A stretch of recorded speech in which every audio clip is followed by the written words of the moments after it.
के त्रिमूर्ति चौक में रहिया सुरेशा अपन घर के आगू अपन काका के पेट में चाकू मार दिस।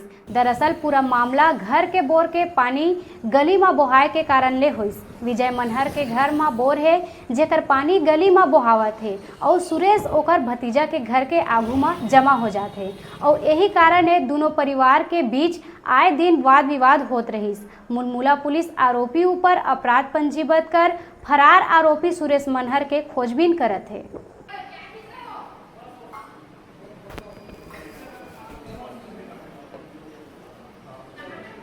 कल जो घटना घटी उसकी जानकारी दीजिए। कल रात को मुलमुला बस्ती में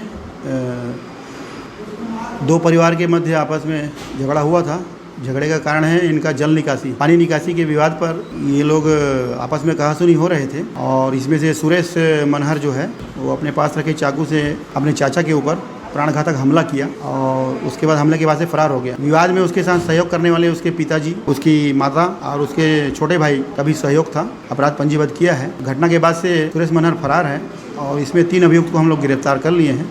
उनको माननीय न्यायालय में रिमांड पर पेश